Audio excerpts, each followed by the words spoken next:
आवाज आ रही है? नहीं आ रही? इनको भी जा रही है क्या आवाज?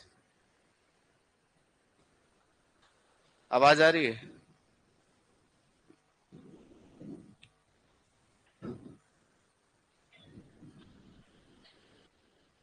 सुनाई दे रहा है एकदम? आवाज सही से आ रही है? पहचान तो पा रहे हो मुझे? ऐसे आंख बंद करके कोई और आदमी तो नहीं लग रहा हूं मैं? सेम ही लग रही है आवाज? आप सबको आवाज आ रही है मेरी? अभी भी सेम ही आ रही है? आ रही है कि नहीं आ रही है? सब ठीक हो तुम लोग? इतने ज्यादा तेज स्पीड में पंखे गर्मी का एहसास दिला रहे हैं। गर्मी आ गई नहीं? क्या बात। कल तो संडे, टेस्ट भी है। चलो एक बार पेपर आउट और कर लेते हैं। करें क्या? ओके, क्या क्या डिस्कस कर लिया अभी तक, एक बार वापस स्पीड के साथ देख लेते हैं। आप पेज नंबर फर्स्ट से ही शुरू कीजिए। कहां से? आप भी देखते रहिएगा। हाँ, ये पढ़ लिया हमने, ये पढ़ लिया। तो हमने सबसे पहले मृदा से शुरू किया था। मृदा एक लैटिन भाषा का शब्द है, सोलम उससे बना है, जिसका मतलब होता है फर्श। मृदा का वैज्ञानिक अध्ययन करना मृदा विज्ञान कहलाता है। मृदा विज्ञान की दो शाखाएं कौन कौन सी? Pedology, edaphology. पेडोलॉजी में किसका अध्ययन? मृदा का निर्माण, वर्गीकरण और विस्तार का अध्ययन। निर्माण, वर्गीकरण और विस्तार का अध्ययन। अच्छा, पादप के साथ संबंध। पेडोलॉजी और इडेफोलॉजी दोनों किस भाषा के शब्द है? ग्रीक भाषा के शब्द है। उसके बाद में हमने पढ़ा कि मृदा विज्ञान के जनक कौन? पेडोलॉजी के जनक कौन? तुम नाराज है क्या मेरे से? तो बोलना। वीवी डोकुचेव। आधुनिक पेडोलॉजी के जनक कौन? विश्व में कृषि रसायन के जनक कौन? उर्वरक रसायन के जनक कौन? जेवी लिबिक। न्यूनता का सिद्धांत किसने दिया? जेवी लिबिक। उसके बाद में भारत में मृदा विज्ञान के जनक कौन? न्यूनता का सिद्धांत किसने दिया? जेवी लिबिक। ओके, जेवी लिबिक किसने दिया? उसने ही दिया ना? हाँ, भारत में मृदा विज्ञान के जनक कौन? JW leather. भारत में कृषि रसायन के जनक कौन? अच्छा, यूपी की सोडिक मृदाओं के सुधार के लिए कौन सा रसायन प्रयोग में किया? जिप्सम। किसने किया? JW leather. भारतीय मृदा विज्ञान संस्थान भोपाल में। भारतीय मृदा एवं जल संरक्षण संस्थान देहरादून में।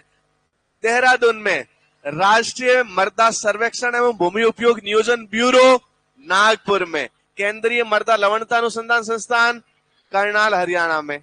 ये सब भी अपने पढ़ लिया था। उसके बाद में हमने पढ़ा कि मृदा के कितने अवयव? 45%, 5%। तो कार्बनिक पदार्थ कितने? 25%। क्या 25%? क्या वायु। उसके बाद में हम आगे बढ़े और हमने कहा 50% तो रंध्र होते हैं और 50% ठोस होते हैं। फिर हमने कहा कि ये जो खनिज पदार्थ है कहां से आते हैं? चट्टानों के टूटने से। चट्टानें टूटती है उसको क्या बोलते हैं? अब से। ओके, फिर चट्टानें कितने प्रकार की? आग्नेय। आग्नेय कितने प्रकार की? अम्लीय। और अम्लीय का उदाहरण क्या? क्षारीय का क्या उदाहरण? बेसाल। अम्लीय से बनेगी अच्छी मृदाएं, नहीं कम उर्वर, और क्षारीय से बनेगी अच्छी उर्वर मृदाएं, काली मृदाएं। फिर हमने कहा कार्बनिक पदार्थ। कार्बनिक पदार्थ कहां से प्राप्त होते हैं? जीव जंतु और पेड़ पौधों से। अच्छा, जीव जंतु तो सेकेंडरी है, द्वितीयक है, लेकिन पेड़ पौधे प्राथमिक है। अच्छा, कार्बनिक पदार्थ सड़ जाते हैं लेकिन कुछ पीछे रह जाते हैं, उनको क्या बोलते हैं? अच्छा, ह्यूमस में कार्बन कितना? 50। 58 नहीं, 50। और नाइट्रोजन कितना? 5। कार्बन नाइट्रोजन अनुपात कितना? लेकिन कार्बनिक पदार्थों में कार्बन कितना? 58। किसने बताया? बेमलेन ने। इसलिए इसको क्या बोलते हैं? बेमलेन गुणांक। कितना मान होता है? बेमलेन गुणांक का मान 1.724। ओके, 724। अब ये हमने पढ़ लिया। फिर मैंने कहा मृदा प्रोफाइल। मृदा के ऊर्ध्वाधर काट को क्या कहते हैं? समानांतर परतें क्या कहलाती है? संस्तर कितने? OABCR। सबसे ज्यादा कार्बनिक पदार्थ, लेकिन अपने खेतों में पाया कहां पाया जाता है? जंगलों में। A+B+C। फिर हमने पढ़ा मृदा कण। क्या पढ़े? IEEE के अनुसार कितने? USDA के अनुसार कितने? सबके आकार याद है क्या? सबको याद है क्या? मैं या बोर्ड पे बुला के भी करवाऊं तो कर लोगे क्या? पक्का कर लोगे? जाके प्रैक्टिस की घर पे, दोनों की कि एक की और पूरा 100% पेपर आउट हो गया है, क्योंकि आपने 100% सिलेबस पूरा क्या कर दिया है? रिवाइज कर दिया है। ओके, अब हम कल पढ़ रहे थे मर्दा के कणों के गुणधर्म, मर्दा के कणों के गुणधर्म।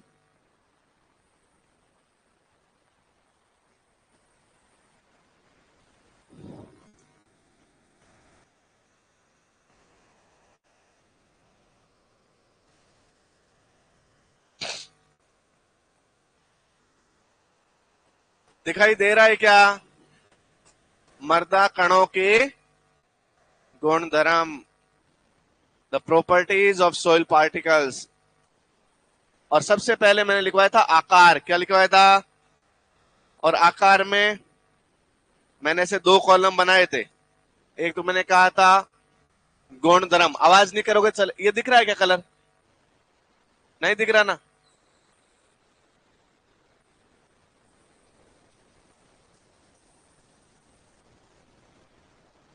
ये दिख रहा है क्या?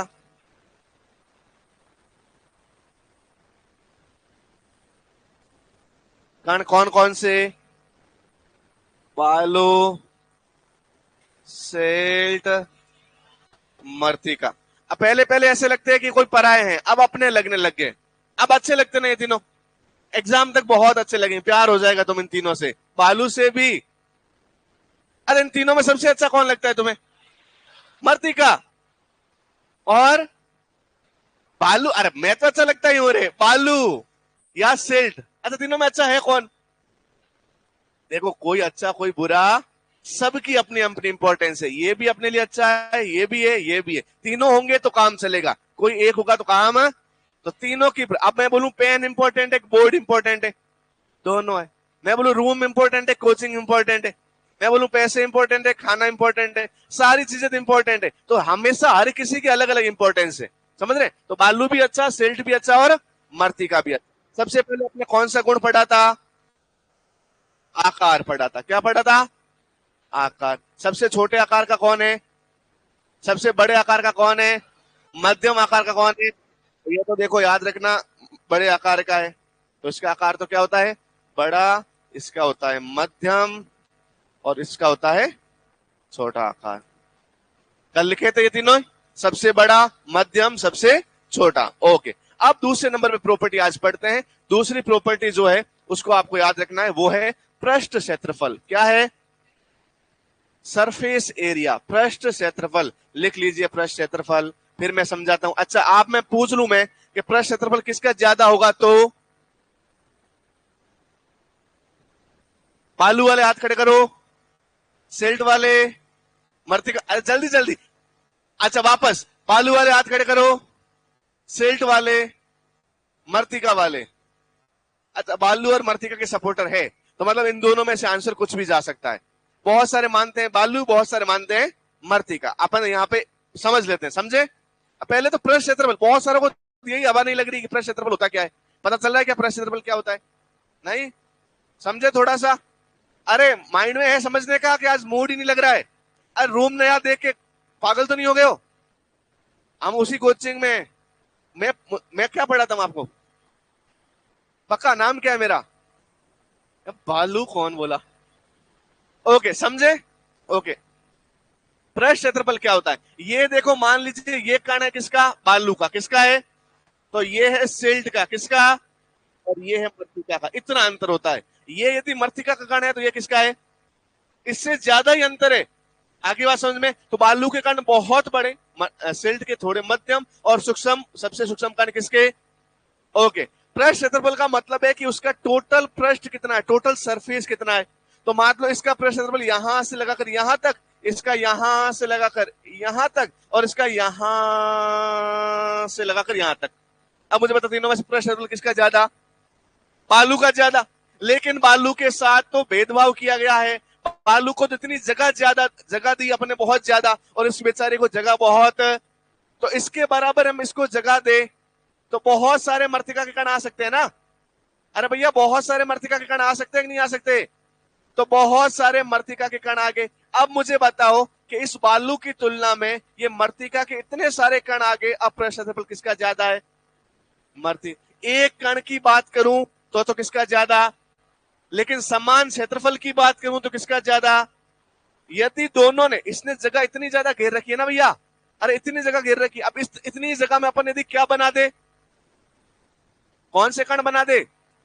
मृत्तिका के कण, तो इन सब का जो क्षेत्रफल होगा वही तो मृत्तिका का क्षेत्रफल होगा।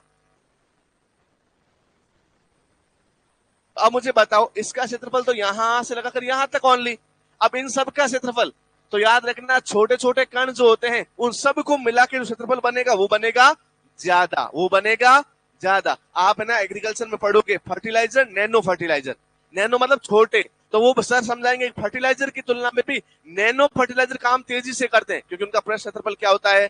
ज्यादा। तो याद रखना आकार जितना छोटा होता रहेगा पृष्ठ क्षेत्रफल उतना बढ़ता रहेगा, आकार जितना पृष्ठ क्षेत्रफल उतना, ये हमेशा याद रखना, लिख लो कि आकार के व्युत्क्रमानुपाती पृष्ठ क्षेत्रफल होता है, आकार के व्युत्क्रमानुपाती पृष्ठ क्षेत्रफल होता है। तो पृष्ठ क्षेत्रफल क्या होता है? व्युत्क्रमानुपाती, मतलब उल्टा, रिवर्स है। अच्छा, बहुत सारे बच्चे एक दूसरे की कॉपी में देख रहे हैं, मैं लिखवा देता हूं, तो लिख लो आकार व पृष्ठ क्षेत्रफल क्या होते हैं? व्युत्क्रमानुपाती। आकार का पृष्ठ क्षेत्रफल क्या होता है?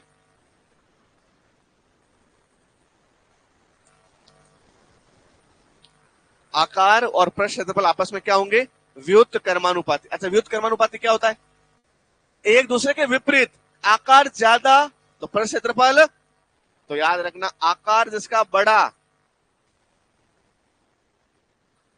उसका पृष्ठ क्षेत्रफल क्या होगा?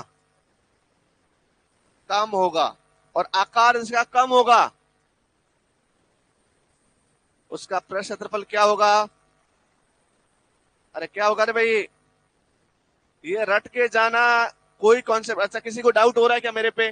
फिर भी ये याद रखना है, यदि कॉन्सेप्ट नहीं भी समझ में आया तो ये वाली लाइन याद रखनी है कि पृष्ठ क्षेत्रफल जिसका आकार जिसका छोटा होगा उसका पृष्ठ क्षेत्रफल ज्यादा होगा, आकार जिसका बड़ा होगा उसका पृष्ठ क्षेत्रफल कम होगा।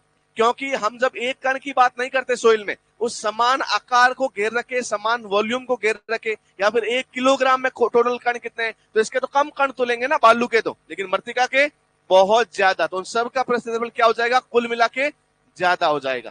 तो अब मुझे बताओ इन तीनों में सबसे ज्यादा किसका? मृत्तिका का सबसे ज्यादा, तो याद रखना अधिक है इसका, इसका मध्यम और इसका कम। वो पीछे वाली लाइन लिख ली थी क्या सबने? ये भी लिख लो फिर।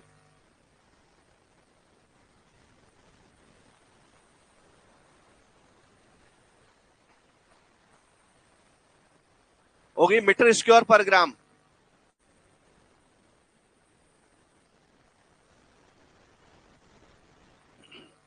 1 ग्राम सोइल का कितना क्षेत्रफल है? क्षेत्रफल की यूनिट क्या होती है? क्षेत्रफल कैसे मापते हैं? अरे क्षेत्रफल किस में मापते हैं? किलोमीटर में दूरी मापते हैं। यहां से मेरा घर 300 किलोमीटर दूर है, तो किलोमीटर तो ये दूरी है। अच्छा, खेत का प्लॉट का कभी एरिया बताते हैं ना ताऊजी वगैरह पापा वगैरह, सुनना कि अपने खेत है 25x50 का, अपना जो वहां भरतपुर में सिटी के अंदर जो अपना प्लॉट है ना, वो प्लॉट है 50x100 का, तो 50x100 मतलब लंबाई इंटू चौड़ाई, तो दो विड्थ को और लेंथ को जब हम गुणा करते हैं तो अपना एरिया आता है। तो एरिया में होगा लेंथ इंटू विड्थ, मतलब लंबाई इंटू चौड़ाई, तो लंबाई भी मीटर में और चौड़ाई भी, तो मीटर को मीटर से गुणा करोगे तो क्या हो जाएगा? Meter square. सेंटीमीटर को सेंटीमीटर से करोगे तो सेंटीमीटर स्क्वायर, समझ रहे हैं? किलोमीटर को किलोमीटर से करोगे तो किलोमीटर स्क्वायर हो जाएगा। तो स्क्वायर में वर्ग के अंदर क्षेत्रफल होता है। तो अब आप बोलो कि पृष्ठ क्षेत्रफल की इकाई क्या है, तो याद रखना सेंटीमीटर स्क्वायर पर ग्राम या मीटर स्क्वायर पर ग्राम, तो याद रखना मीटर स्क्वायर पर ग्राम, वर्ग मीटर पर ग्राम। तो मतलब कितना क्षेत्रफल है 1 ग्राम सोइल का? तो 1 ग्राम में बालू के तो 1-2 कण ही तोलेंगे, लेकिन इसके 100-200 कण तोलेंगे, तो उन सबका क्षेत्रफल क्या हो जाएगा? ज्यादा, और इसका क्या हो जाएगा? कम। लिख लिया सबने? ओके, तीसरे नंबर पे लिखो रंध्र अवकाश प्रतिशत।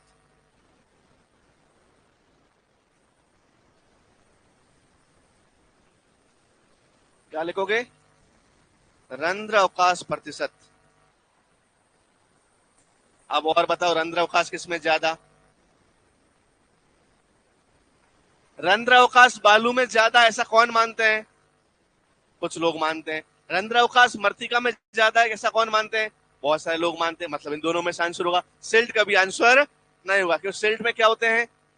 मध्यम। चलो और समझ लेते हैं। ये लिख लिया क्या सबने? यहां तक लिख लिया क्या? समझे किसमें ज्यादा होंगे? कॉन्सेप्ट क्लियर करें? वापस आ जाओ यहां पे। अब देखो, अपन समझते हैं कि ये है अपने एक बालू का कण, ये दूसरा, ये तीन और ये चार बालू का कण। रंध्र अवकाश दिख रहा है क्या? मैं बताता हूं कहां है रंध्र अवकाश। रंध्र अवकाश इन चारों के बीच में है। ये वाला जो अवकाश है ना, ये वाला, इसको हम क्या बोलते हैं? रंध्र अवकाश। अब मैं वापस बता रहा हूं, कौन से कण? मृत्तिका के। किसके कण? रंध्र अवकाश दिख रहा है क्या? लेकिन है तो सही। दिख तो नहीं रहा, लेकिन है तो सही ना। मैं दिखाऊं क्या आप लोगों को? अच्छा, देखना चाहते हो क्या रंध्र अवकाश? तो अपन देखते हैं। देखो रंध्र अवकाश पहले नहीं दिख रहे थे, लेकिन अभी रंध्र अवकाश अरे दिख रहे हैं ना, ये सारे रंध्र अवकाश दिख रहे हैं। तो अब आप देखो कि जितने जगह में अपन ने मृत्तिका के कण बनाए, उतनी जगह में अभी तक हमने उससे ज्यादा में बालू के कण बना दिए। तो जितना आकार इसने घेरा है ना, उतना ही इसको दे। तो इसके तो कितने रंध्र अवकाश टोटल? और इसके गिनो। एक,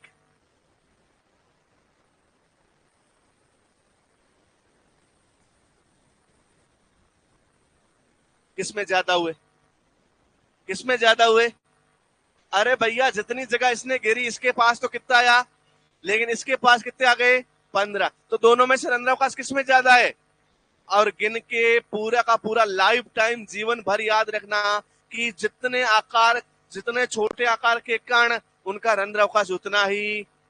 तो जैसे प्रेशर क्षेत्रफल बढ़ता है, वैसे रंध्र अवकाश भी। तो आप मुझे बताओ, रंध्र अवकाश किसमें ज्यादा सर्वाधिक? अरे किसमें ज्यादा? और सबसे कम किसमें? बालू। लिख लो। अब रंध्र दो प्रकार के होते हैं। रंध्र कितने प्रकार के होते हैं? एक होते हैं सूक्ष्म रंध्र, एक होते हैं वृद्ध रंध्र, एक होते हैं छोटे रंध्र, एक होते हैं बड़े रंध्र। मुझे बताओ, छोटे रंध्र किसमें होंगे? वापस देख लेते हैं। अरे भैया, इसका आकार बड़ा है रंध्रों का, किसका आकार बड़ा है? बालू। तो बड़े आकार के रंध्र किसमें पाए जाते हैं? लेकिन ज्यादा रंध्र किसमें पाए जाते हैं? छोटे आकार के रंध्र किसमें पाए जाते हैं? तीन क्वेश्चन क्लियर करने। कितने क्वेश्चन? रंध्र ज्यादा पाए जाते हैं मृत्तिका में। किसमें? किसकी तुलना में? बालू की तुलना। लेकिन बड़े रंध्र किसमें पाए जाते हैं? बालू में। आकार में छोटे रंध्र कहां पाए जाते हैं? मृत्तिका में। तीन क्वेश्चन क्लियर कर देना दिमाग में। सबसे ज्यादा रंध्र, फिर छोटे आकार के रंध्र, बड़े आकार के रंध्र, बड़े आकार के रंध्र, छोटे आकार के रंध्र। ओके, तो रंध्र कितने प्रकार के? अरे रंध्र कितने प्रकार के? बड़े आकार के रंध्र कहलाते हैं वृद्ध रंध्र। कौन से रंध्र? वृद्ध मतलब बड़ा। और छोटे आकार के रंध्र कहलाते हैं सूक्ष्म रंध्र। कौन से रंध्र? तो वापस याद करो, रंध्र कितने प्रकार के? रंध्र कितने प्रकार के?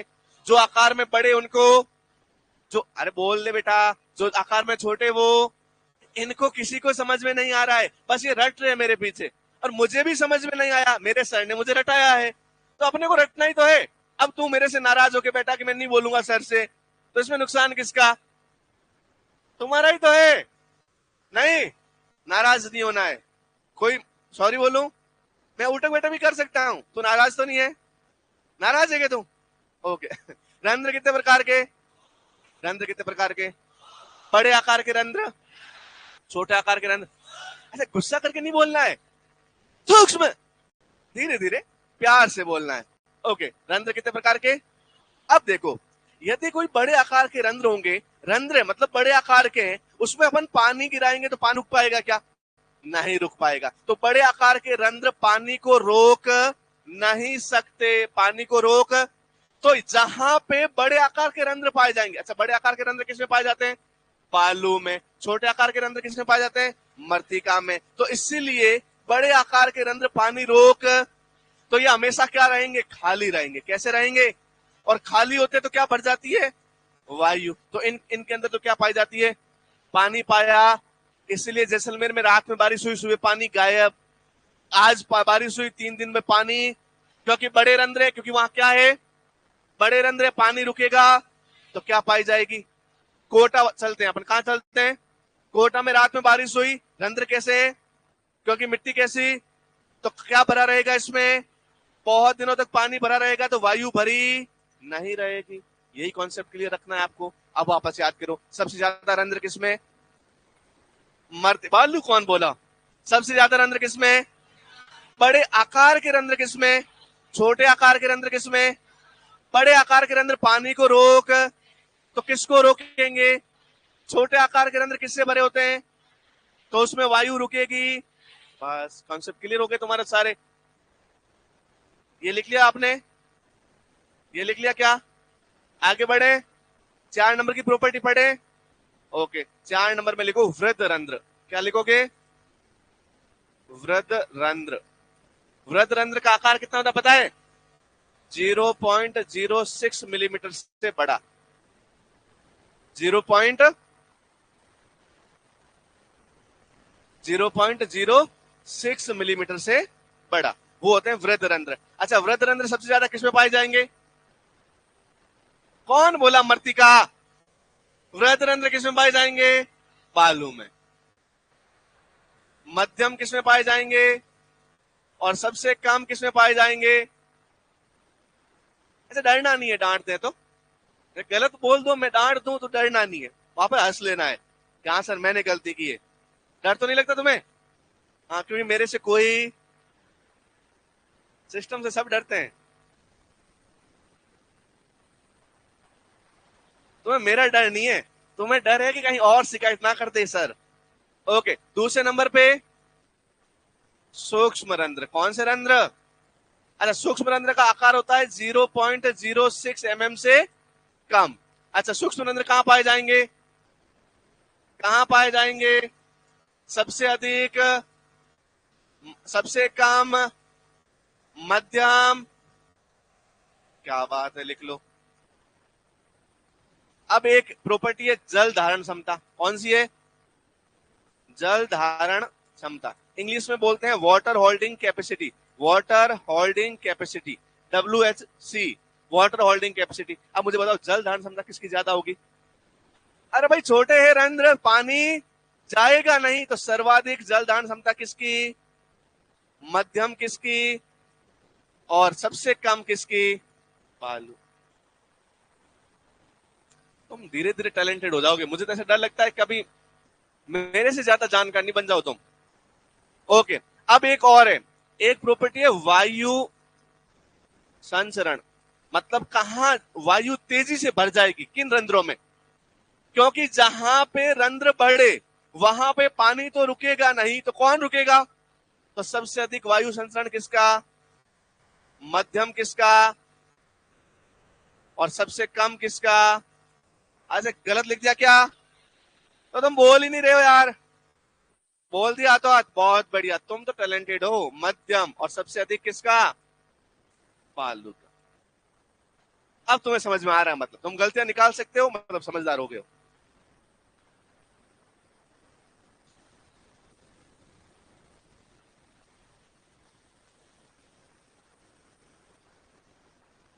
अच्छा, एक होती है जल धारण क्षमता, एक होती है पोषक तत्व धारण क्षमता, न्यूट्रिएंट होल्डिंग कैपेसिटी। मुझे पता पोषक तत्व भी कहां ज्यादा रहेंगे, क्योंकि मृत्तिका में पानी नहीं जा सकता, तो पोषक तत्व भी जा तो वहीं रुके रहेंगे। तो याद रखना, पोषक तत्व। ये लिख लिया सबने?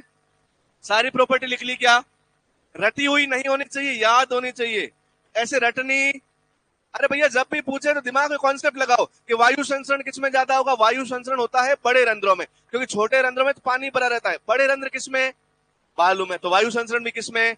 बालू में। डन। ओके, कितने नंबर की प्रॉपर्टी हो जाएगी? 7 नंबर की? 8 नंबर की? जो भी है, मैं नंबर लगा ही नहीं रहा। अच्छा, पोषक तत्व धारण क्षमता, सबसे अधिक पोषक तत्व कौन धारित करके रखेगा? तो याद रखना, सबसे अधिक पोषक तत्व धारण कौन करेगा और मध्यम कौन करेगा, सबसे कम कौन करेगा? बालू। अब एक प्रॉपर्टी होती है अपरदन, क्या होती है? इसको बोलते हैं सोइल इरोजन। क्या बोलते हैं? ये फर्स्ट बैच वालों ने पढ़ लिया है, लेकिन सेकंड बैच थर्ड बैच को भी पढ़ाएंगे भवानी सर। ये प्रॉपर्टी है जिसका नाम है मृदा अपरदन। क्या नाम है? मैं बता देता हूं होती क्या है तुम सबके जानकारी के लिए। मृदा अपरदन का मतलब होता है मिट्टी के कणों का, मिट्टी के बालू, सिल्ट और मृतिका का एक स्थान से दूसरे स्थान तक वायु अथवा जल के द्वारा जाना।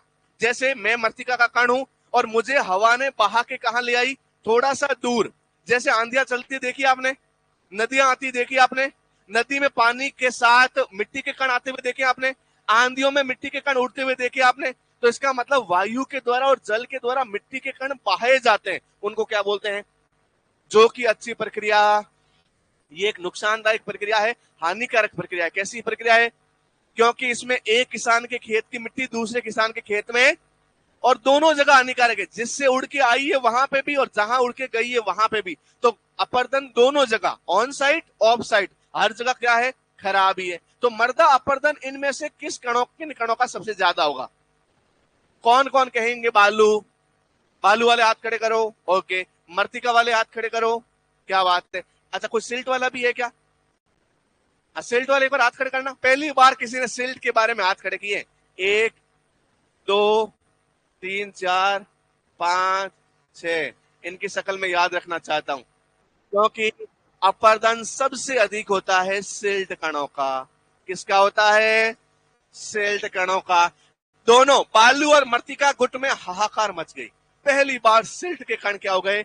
जीत गए। तो याद रखना, सिल्ट में सर्वाधिक अपरदन होता है, लेकिन बहुत सारे बच्चों को समझ में नहीं आया। एक बार लिख लो, फिर कॉन्सेप्ट समझते हैं।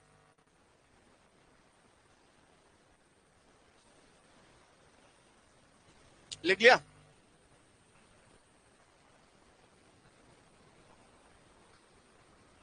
बिना आवाज किए। सिल्ट वाले बच्चे बहुत बढ़िया, जिसने भी सिल्ट आंसर दिया है। एक पूरी पंक्ति ने सिल्ट आंसर दिया है, होशियार पंक्ति। एक वो बच्चा भी, एक उधर वो भैया फर्स्ट बैच वाले, आपने भी बहुत बढ़िया लिख लिया। सबने लिख लिया? सबने लिख लिया क्या? समझे ये कैसे होगा? यहां जीवन का एक कॉन्सेप्ट मैं तुम्हारा क्लियर कर रहा हूं। अपरदन से कौन सा कॉन्सेप्ट क्लियर होगा? तुम्हारे लाइफ का एक कॉन्सेप्ट क्लियर होने जा रहा है। लाइफ का, लाइफ में एक कॉन्सेप्ट हमेशा याद रखना, या तो खुद शक्तिशाली बनो या शक्तिशाली लोगों के साथ रहो। क्या करना है? या तो खुद शक्तिशाली बनो, पावरफुल बनो, या फिर वो लोग जो बहुत छोटे छोटे तबके के हैं लेकिन जब साथ में मिल जाते हैं तो शक्तिशाली बन जाते हैं, मतलब साथ में रहो। या तो आप यूनाइटेड रहो, संगठित रहो, समूह में रहो, या समूह में नहीं रह सकते, अकेले हो तो फिर शेर बन के रहो, मतलब ताकतवर बन के रहो। यदि तुम्हारे पास इन दोनों में से एक भी गुण नहीं है तो आपको या तो वायु उड़ा ले जाएगी या जल उड़ा ले जाएगा। आपको कोई उड़ा के ले जा रहा है, मतलब आपकी स्टेबिलिटी नहीं है, और आपकी स्टेबिलिटी नहीं है इसका मतलब आप में दो चीजों की कमी है। या तो आप अच्छे लोगों के साथ नहीं रहते, या फिर आप ताकतवर नहीं है, शेर नहीं है, आप लॉयन नहीं अपने अपने जंगल के। अब मैं बताऊं, 3 प्रकार के कण हैं। एक कण है आपका, एक आपका और एक आपका। अब देखो, बालू का कण की साइज बहुत बड़ी है, ये किसी के साथ नहीं रहता, अकेला अकेला रहता है, लेकिन इसकी साइज बहुत, तो आकार में बड़ा है। ये आकार में क्या है? जब आकार में बड़ा है तो वायु आएगी तो ज्यादा एनर्जी चाहिए इसको उड़ाने के लिए। अरे भैया मोटा है कोई तो कौन उड़ा पाएगा? समझ रहे हैं? तो उसको उड़ा तो कोई छोटे मोटे हवा के झोंके से उड़ेगा, क्योंकि इसका आकार क्या है? बड़ा है। छोटे आकार के हैं मृतिका, लेकिन मृतिका छोटे छोटे आकार के होने के कारण ये अपने आस पड़ोस के बहुत सारे कणों से क्या हो जाता है? जुड़ जाता है। इसको बोलते हैं आसंजन सहसंजन। क्या बोलते हैं? एडहेशन कोहेशन की वजह से ये अकेले बैठे, ये आपस में जुड़ के ढेले बना देते हैं। क्या बना देते हैं? और ऐसे बहुत सारे कण बन के मृत्तिका के जो कण हैं वो छोटे छोटे बहुत सारे जुड़ के बालू से भी बड़े हो जाते हैं। अब मुझे बताओ, ये है तो छोटे कण, हवा उड़ा सकती है, लेकिन ये क्या बन गए सारे ढेले। अब इनमें कोई उड़ा, ये फंस गया बेचारा। ना तो आकार बढ़ा, ना इसमें क्या पाया जाता है, तो ना तो ये जुड़ेगा, ना आकार में बढ़ा, तो हवा आएगी तो किसको उड़ा के ले जाएगी, सेल्ड को उड़ा के ले जाएगी। इसलिए सबसे ज्यादा मर्दा अपरदन किसमें, सबसे ज्यादा मर्दा अपरदन किसमें। क्यों पूछ ले आपसे, कभी इंटरव्यू होता नहीं है, इंटरव्यू होता है तो पूछते हैं, वाइवा में पूछते हैं क्यों, तो क्यों में आपको क्या बताना है, क्योंकि मृत्तिका के कण आकार में तो छोटे हैं लेकिन वो संगठित रहते हैं। बालू के कण आकार में क्या है, बड़े हैं, तो उनको उड़ा नहीं सकते, लेकिन सिल्ट के कण ना तो आकार में बड़े, ना ही वो संगठित रहते हैं, इसलिए सबसे ज्यादा अपरदन किसमें होता है, सिल्ट कणों का। किसका होता है, कभी कोई दिक्कत आएगी क्या, सब याद कर लोगे, वापस एक बार प्रॉपर्टी देख ले, सारी सारी प्रॉपर्टी देख लोगे क्या तुम। ओके, जल्दी से बताओ, सबसे आकार बड़ा किसका, सबसे छोटा, पृष्ठ क्षेत्रफल सबसे ज्यादा, सबसे कम, अच्छा रंध्र का सबसे ज्यादा, सबसे ज्यादा, बड़े रंध्र सबसे ज्यादा किसमें, छोटे रंध्र सबसे ज्यादा किसमें, जल दान क्षमता सबसे कम किसकी। ओके, यहां से शुरू हो रहा है वापस, बड़े रंध्र सबसे कम किसमें, सबसे ज्यादा किसमें, अच्छा सूक्ष्म रंध्र सबसे कम किसमें, सबसे ज्यादा किसमें, जल दान क्षमता सबसे अधिक किसकी, सबसे कम किसकी। ओके, वायु संचरण सबसे कम किसका, सबसे ज्यादा किसकी। ओके, अब पोस्ट तो दान क्षमता सबसे अधिक किसकी, लेकिन अपरदन सबसे ज्यादा किसका। इसको स्टार पॉइंट करके लिख लेना, एकमात्र प्रॉपर्टी है जो सिल्ट की ज्यादा है।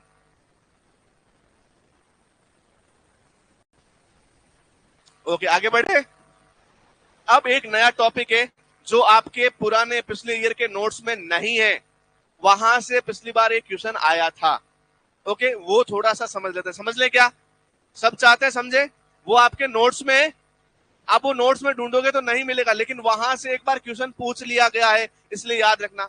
आपको कैसे पता चलेगा कि किसी दी गई मृदा में कितने बालू के कण हैं, कितने सिल्ट के कण हैं, कितने मृत्तिका के कण हैं, आपको कैसे पता चलेगा। आप कैसे पता लगाओगे बालू के कण कौन कौन से, सिल्ट के कौन से और मृत्तिका के कौन से। कोई ऊपर आ कैसे जाएंगे, ऊपर थोड़ी आते हैं, वो इतने हल्के थोड़ी है कि ऊपर आ जाएंगे, गेहूं के खोखले दाने थोड़ी है, सारे डूबेंगे। कॉन्सेप्ट तो सही है, गेहूं में डुबा देंगे, सॉरी उसमें पानी में डुबा देंगे, लेकिन ऊपर कोई नहीं आएगा, और कोई नहीं घुलेगा भी नहीं। वेरी गुड, ये वाला याद रखना है। बड़े कण जल्दी नीचे बैठेंगे, लेकिन छोटे कण धीरे धीरे नीचे बैठेंगे। तो नीचे बैठने की अवधि के साथ हम मेजर करेंगे कि सबसे जल्दी कौन से कण बैठे, और सबसे छोटे कण जो होंगे वो बहुत धीरे धीरे बैठेंगे। इस विधि को बोलते हैं, कौन सी विधि, सेडिमेंटेशन, जिसको बोलते हैं निलंबन विधि। क्या बोलते हैं, निलंबन विधि, या फिर जिसको बोलते हैं सेडिमेंटेशन। सेडिमेंट को हिंदी में क्या बोलते हैं, सेडिमेंट्स, नहीं पता किसी को, अभी अभी याद आ जाएगा। ओके, अच्छा इसके अलावा भी कोई विधि है क्या, इसके अलावा भी कोई विधि है क्या। एक विधि है, छलनी जो होती है उससे छान कर भी पता लगाया जा सकता है। अरे भैया छलनी में छानेंगे तो सबसे छोटे कण आ जाएंगे, बड़े कण रह जाएंगे, लेकिन ऐसी कोई छलनी नहीं है जो मृत्तिका के कणों को छान पाए, या फिर जो सिल्ट के कणों को छान पाए। तो याद रखना, बालू के कण तो छलनी से अलग किए जा सकते हैं, लेकिन सिल्ट और मृत्तिका के कण नहीं। तो यार एक हेडिंग लगाइए,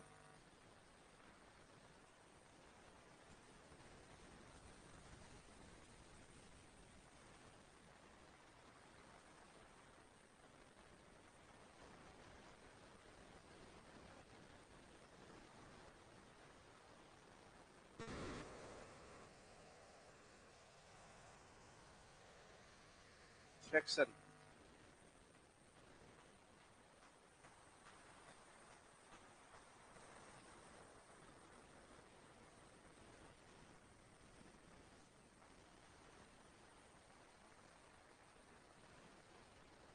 हाँ, अवसादन। अच्छा, मृदा कणों का पृथक्करण और मापन, के मृदा कण के पृथक कैसे करके कैसे मापेंगे। तो याद रखना, मृदा कणों के पृथक्करण और मापन की दो विधियां हैं। कितनी विधियां हैं, दो विधि है। कितनी विधि है? एक है।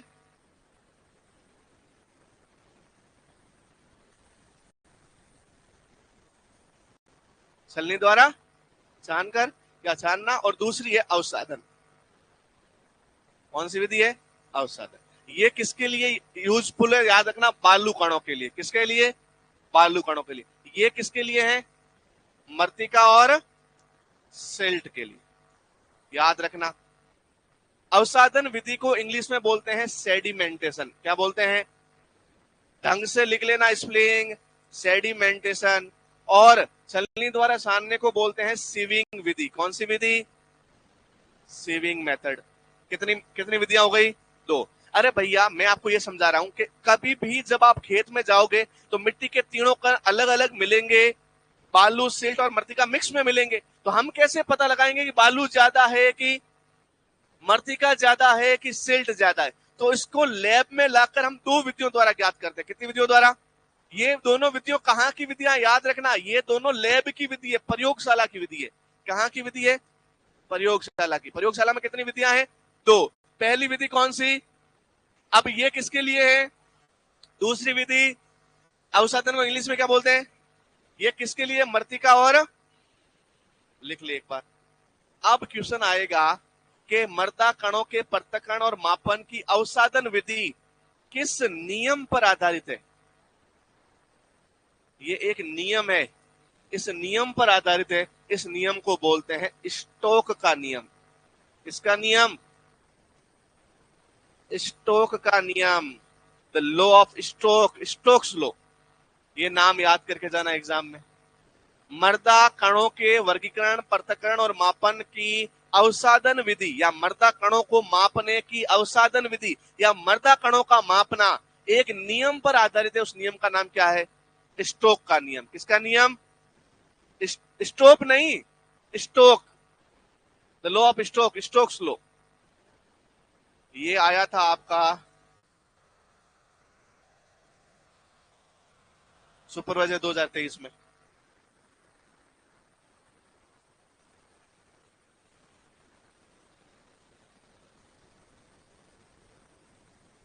लिख लिया क्या?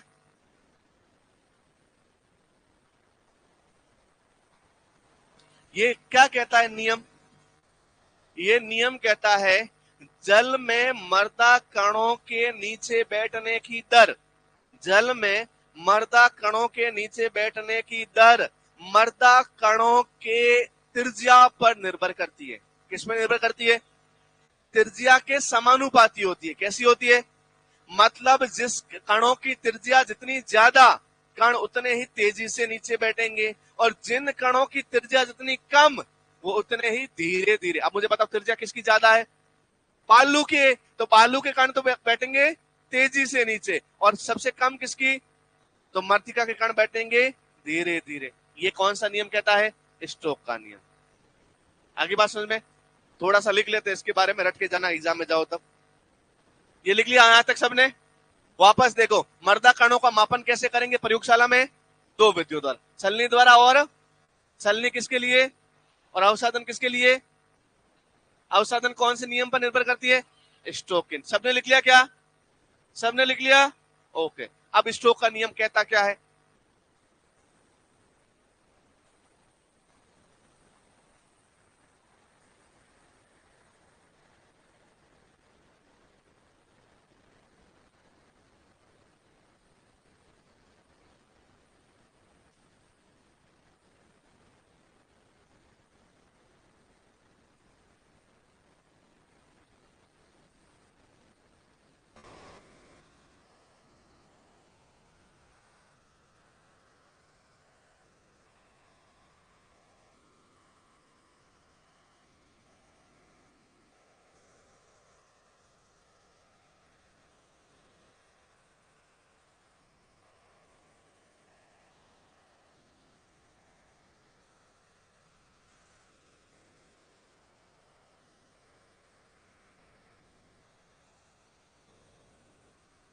ये नियम है। क्या है? मृदा कणों के जल में नीचे बैठने की दर, the velocity of settling in water of soil solid मर्दा कणों के त्रिज्या के वर्ग, त्रिज्या का वर्ग मतलब आर स्क्वायर के समानुपाती होती है। शॉर्ट में लिखे तो उसने शॉर्ट में लिख के ऐसे बताया कि v velocity is directly proportional to the R square. Velocity नीचे बैठने की जो दर है वो आर के स्क्वायर, आर क्या है त्रिज्या, स्क्वायर क्या है, जैसे आर है मतलब 4, तो त्रिज्या का स्क्वायर क्या हो जाएगा 16, मतलब वेलोसिटी 16 गुना ज्यादा होगी। अब कोई बंदा है, कोई कण है, इसकी त्रिज्या है 1, एक है 2 और एक ही है 4, तो याद रखना वेलोसिटी इनकी जो होगी ना, इसकी तो होगी 1 बराबर, इसकी होगी 4 और इसकी होगी, मतलब इस कण की तुलना में इस कण की जो वेलोसिटी होगी वो कितने गुना ज्यादा होगी 16 गुना ज्यादा होगी। तो मतलब आकार जितना बड़ा वेलोसिटी उतनी, तो अब ये तो है बालू के कारण तो 16 गुना स्पीड से बैठेंगे और ये 1 गुना स्पीड। अरे भैया मैं आपको बता रहा हूं, अब ये बोलते हैं, एक बच्चा बोला अवसादन होता क्या है, तो समझना, ये मैंने एक बोतल ली, इसमें पानी भर दिया, यहां तक पानी भर के मैंने इसमें डाला पूरे के पूरे सोइल के कण, बालू के भी थे, सिल्ट के भी थे, मृतिका के भी थे, तो अब बालू के कण तो आकार में बड़े हैं, आकार में बड़े हैं, बहुत ले लो तुम लोग, आकार में क्या है बड़े, तो आकार में बड़े हैं, तो आकार में बड़े मतलब उनकी त्रिज्या बड़ी, त्रिज्या बड़ी, त्रिज्या बड़ी तो उसकी वेलोसिटी भी क्या होगी, तो वो 1 सेकेंड में कहां जाएंगे नीचे। अरे भैया वेलोसिटी क्या होती है, स्पीड क्या होती है कि दूरी बट्टा समय, एक दूरी कितने समय में आपकी मापी गई, तो याद रखना बहुत तेजी से नीचे आ जाएंगे। शील्ड के कारण उससे छोटे तो त्रिज्या कम तो स्पीड भी कम, तो वो 1 सेकेंड में यहां तक ही आएंगे। और मृतिका कण को तो पता ही नहीं चलेगा कि क्या जाना है, वो तो नींद भी नहीं खुलेगी क्योंकि वो आकार में बहुत, तो वो यहां से चलना शुरू भी नहीं करेंगे। तो समझो बालू के कण जब यहां पहुंच जाएंगे, सिल्ट के यहां पहुंचेंगे और मृतिका के यहीं रहेंगे, इसको ही बोलते हैं अवसादन। क्या बोलते हैं, सेडिमेंटेशन। किस नियम पर आधारित है, स्टोक का। और स्टोक का नियम क्या कहता है कि बैठने की जो दर है, वेलोसिटी है, वो उसके त्रिज्या पर निर्भर करती है और त्रिज्या के स्क्वायर पे, स्क्वायर के समानुपाती होती है। ओके, ये कौन सा नियम है, स्टोक का नियम। किसका नियम, किसका नियम, लिख लिया सबने। नेक्स्ट हेडिंग लगाओ, मर्दा कणाकार।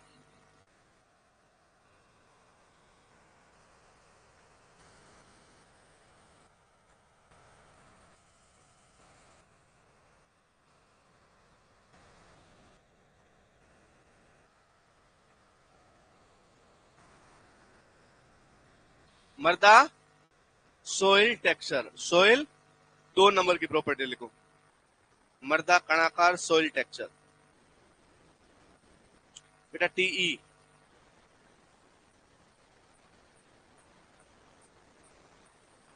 क्या क्या, एक ही है। संसार का मतलब होता है कि कितना आ जा रहा है, संसरण मतलब पर यूनिट टाइम में कितना आ जा रहा है, दोनों एक चीज है, कोई दिक्कत नहीं। वायु संचार बोलो या वायु संसरण बोलो, कोई दिक्कत नहीं। सोइल एरिएशन बोलो या सोइल एरिएशन, उसी को इंग्लिश में ऐसे ही बोलते हैं, इंग्लिश में दोनों के लिए सेम टर्म है। मर्दा कणाकार, और क्या नाम है इसके, मर्दा गठन, मर्दा, और क्या नाम है इसका, मर्दा, अरे बोलो ना, बनावट। पता नहीं किस नशे में हो तुम लोग, मर्दा बनावट। महाशिवरात्रि बीते तो 3 दिन हो गए, अभी तक नहीं जा रहा क्या तुम्हारा नशा है, भांग वांग तो नहीं पीती कि शिव जी के नाम से पी लेते हैं, नहीं, ओके। क्या पार्टी, तो मांगो पार्टी सर से, तो फिर क्यों तो फिर जिक्र क्यों करना जब तुम्हें पता है। देखो अपने को वो पॉसिबिलिटी रखनी है जहां पता नहीं है, मुझे ये नहीं पता कि ये बंदा मुझे पार्टी देगा तो मैं मांग सकता हूं, ये बोला पार्टी देंगे ही नहीं तो जिक्र क्यों करना। मेरा बर्थडे याद है क्या तुम्हें, मत करना कि मैं भी पार्टी नहीं देता, तो क्या मतलब उन चीजों का, जो चीजें जो पार्टी देते ही नहीं है लोग, उनका बर्थडे भी याद मत रखो, जब पार्टी देने लग जाए तब याद रख लेना। हाँ तुम्हें महाराणा प्रताप, एपीजे अब्दुल कलाम, महात्मा गांधी जी सबने पार्टी देते, तुम्हें पार्टी देते क्या हो, नहीं, फिर भी तो उनका बर्थडे तुम याद करते हो, याद है कि नहीं है, हैं? बापू जी का बर्थडे कब आता है, नहीं याद है, सब याद है भाई। ओके, लिख लीजिए, मर्दा कणाकार, मर्दा कटन, मर्दा बनावट। तो महान लोग पार्टी नहीं देते, लेकिन उनके बर्थडे सबको याद रखने होते हैं। मर्दा कणाकार, मर्दा गठन और मर्दा बनावट क्या होते बताओ? वापस देखो कॉन्सेप्ट, ऐसे भूलो मत, ऐसे धीमे मत पढ़ो तुम। क्या भैया नींद आ रही है क्या? अच्छा, जब नींद आ जाए तो बोल दो सर डन हो गया खत्म जाओ। तो अब नहीं, जब समझ में ही नहीं आए जाओ।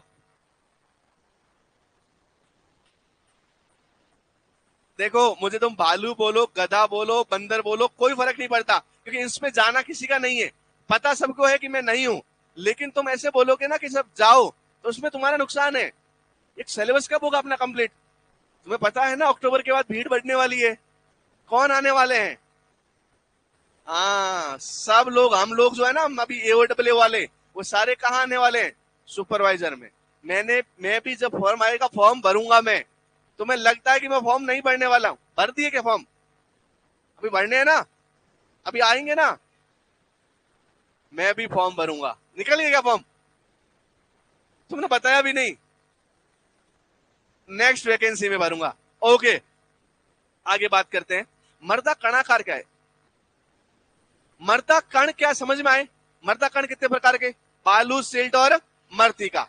अब किसी भी मर्दा में, गंगानगर की, हनुमानगढ़ की, सिक्कर की, झुंझुनू की, चूरू की, जोधपुर की, जैसलमेर की, बाड़मेर की, गंगानगर की, कहीं की भी मर्दा, मैं वो सारे अपने जिलों के नाम बता दिए, इधर आड़ूती वाले, उधर ईस्ट वाले, सब जगह के, किसी भी जिले के, किसी भी गांव के, किसी भी खेत में चले जाओ और वहां से मिट्टी का नमूना उठा के ले आओ, एक मुट्ठी भर या फिर एक थैली भर या 1 किलोग्राम मिट्टी उठा के ले आओ। उन सभी के, याद रखना, उन सभी के अंदर सिर्फ बालू के, सिर्फ सिल्ट के या सिर्फ मर्तिका के कण, उसमें बालू के भी होंगे, सिल्ट के भी होंगे और मर्तिका के भी होंगे। इन तीनों में तीनों कितने कितने हैं, उनके अनुपात को मर्दा कणाकार कहते हैं। किसी भी मर्दा में बालू, सिल्ट और मर्तिका कणों के अनुपात को, मैंने क्या बोला बता? क्या बोला मैंने? अभी लास्ट लाइन क्या बोली? तो बेटा ध्यान दे, उसको बोला रुक जा अपन बाहर चलेंगे। वापस सुन, किसी भी मर्दा में उपस्थित बालू, सिल्ट और मर्तिका कणों के अनुपात को, किसको क्या कहते हैं? क्या कहते हैं? वापस याद करो, मर्दा में उपस्थित बालू,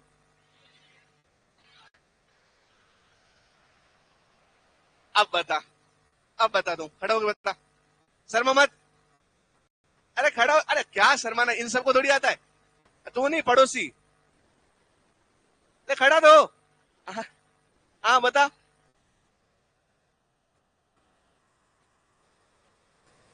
नहीं बता।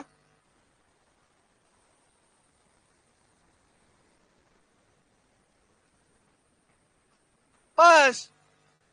अरे पागल, कौन बताएगा एकदम बढ़िया लहजे में? हाँ बता, शर्माना क्यों है?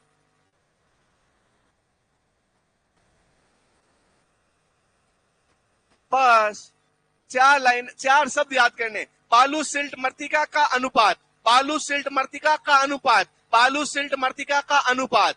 अब मैं बोलूं इस पूरी क्लास में टीचर, गर्ल और बॉयज रेशियो क्या है, तो 100:20:1।